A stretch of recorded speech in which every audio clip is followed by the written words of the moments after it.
Hi guys, I just picked up this 2018 model Pegasus. The best thing about it, I like the numbering, number 464, so I'm pretty happy with that. Overall it appears to be a very well put together bike, so considering it's Royal Enfield and I've had a few problems with them at times, I think that starts out good. I really like the style of this bike as far as the blackout areas and the things like that.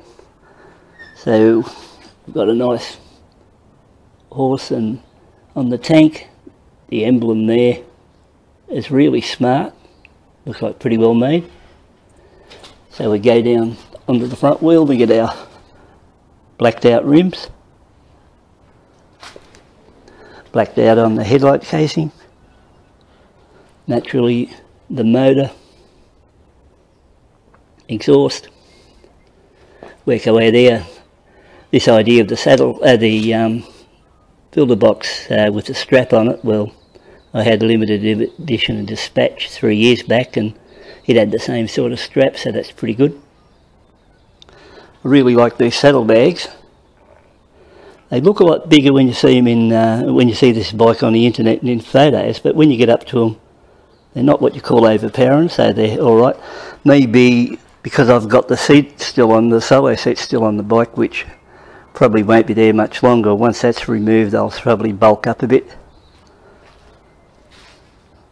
Don't know long term how long these saddlebags will last for, but well, they'd be pretty hard to keep clean too, but time will tell with that one. Strange, not strange thing, but when you look inside the saddlebags, which I just undid this one earlier, comes with this strap. So I would say, hard to say yet, but I haven't gone into it more, but it looks like you can remove the bags, just carry the saddlebags around via a neck strap, because we've got clips here. They seem to be pretty well mounted, these bags too, so when you have a good look, you come down to the bottom part of the framework. It's just bolted here and it looks like these bags slip off, which they do like that, and just tie on at the side. So you've got the one mounting point here, then when you come around the other side at the top of the shock tower, that's where the other mount is. So it wouldn't be hard to remove out, or if you don't want to ride them with them on, they'd be pretty easy to get rid of. So around this side you've just got the made like again with Pegasus edition on it, motor. But overall, and I've had a good look at this bike so far, and looks like pretty well put together, to be honest. It's also got the ABS with the rear disc, new swing arm,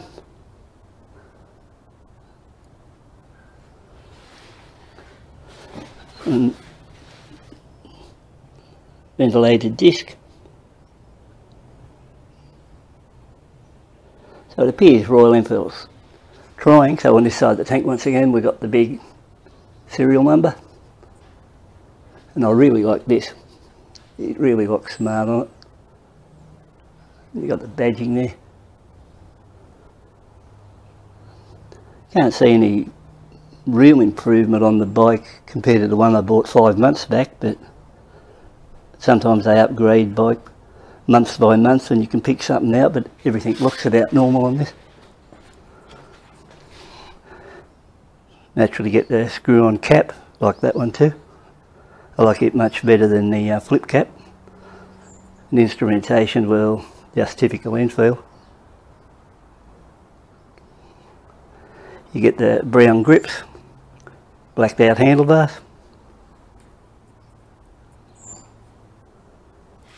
So I think overall, I think not a bad bike, and I'll start running it in shortly and see really how well it goes. Or, oh, you got this TP28 at the back.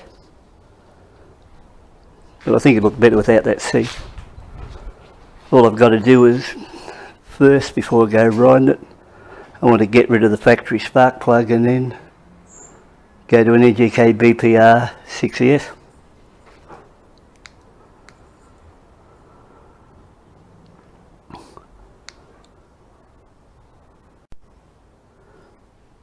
Yeah, like I mentioned earlier before the video cut out, the only thing I'll do prior to riding this is remove the old Bosch spark plug it comes with, replace it with an NGK BPR 6ES, and it should be ready to get on, take it for a bit of a run. I forgot to show you this little little striping on the case, which apparently goes back to the Flying Flea days when they put it up on the transport to say where the centre of balance was on the bike. Don't know about this bike, but on the one it's copied off anyway.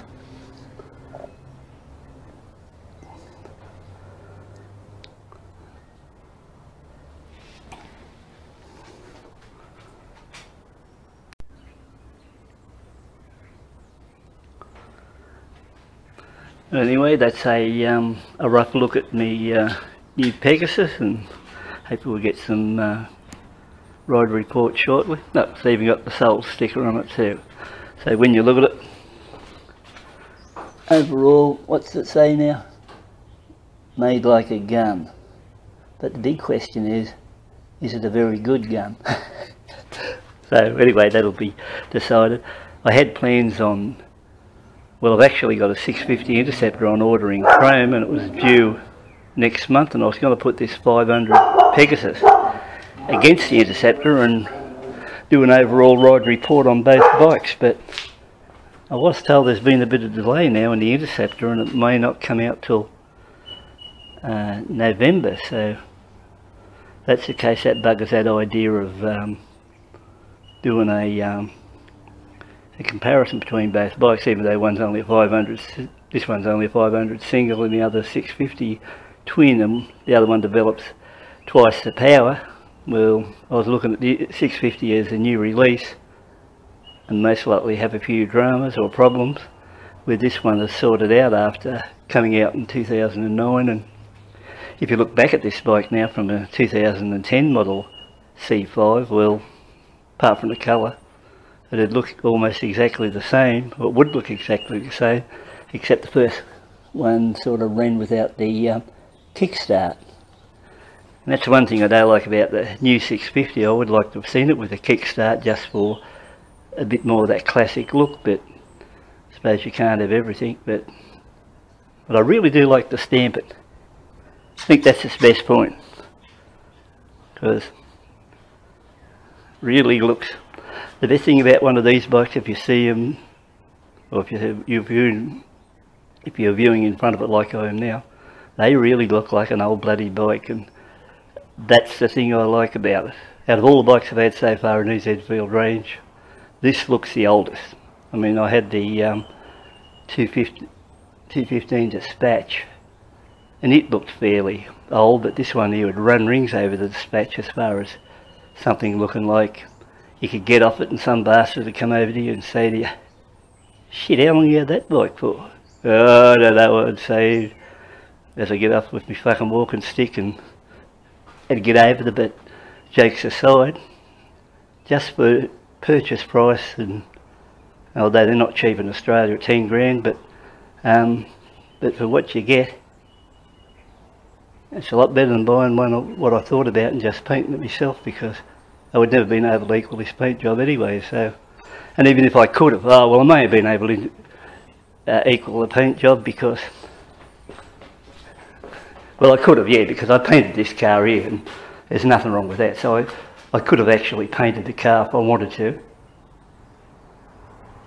But I was told that the factory saddlebags were only available for this bike, and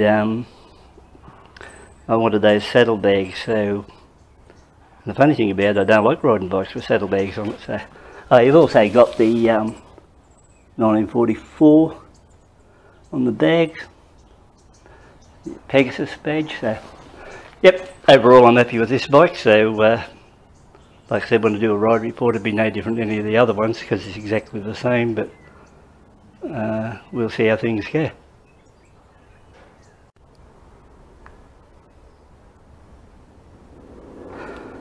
Might as well give it a start up, but it'd sound no different than any of the others.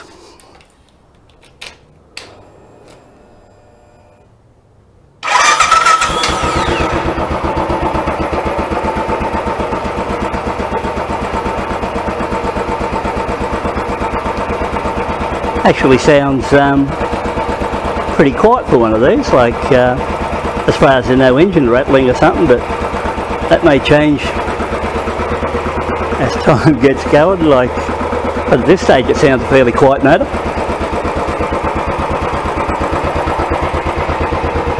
You've got your ABS light on there now, so that usually goes out when you take off and get to around 5 kilometres an hour. But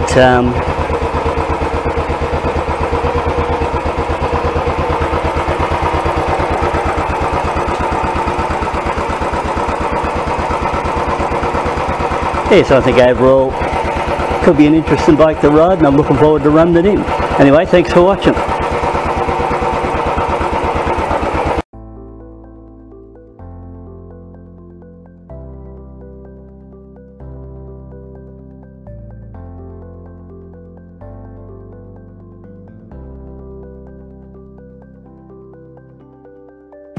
It was a cold and frosty July morn when I kicked the sheets and greeted a dawn.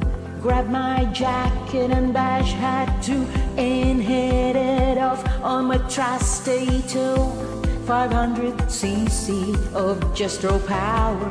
Lonely corners, wine by the hours. Classic day, just for a ride with me on my chrome with the world by my side.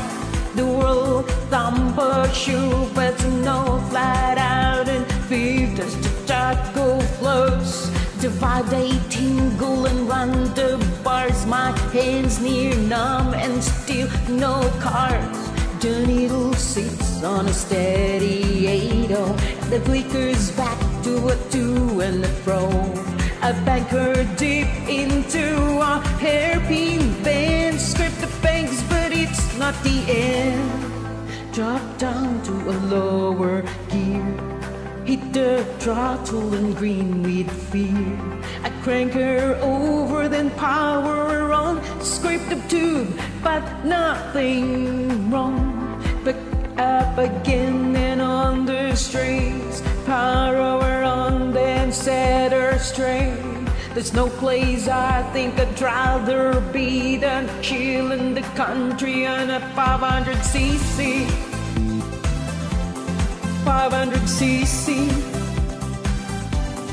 500cc. 500cc. The old thumper sure belts out and no flat out in feet as the taco flows. The vibes they tingle and run the bars, my hands near numb and still no car. There's no place I think I'd rather be than chill in the country on a 500cc. 500cc. 500cc. 500cc.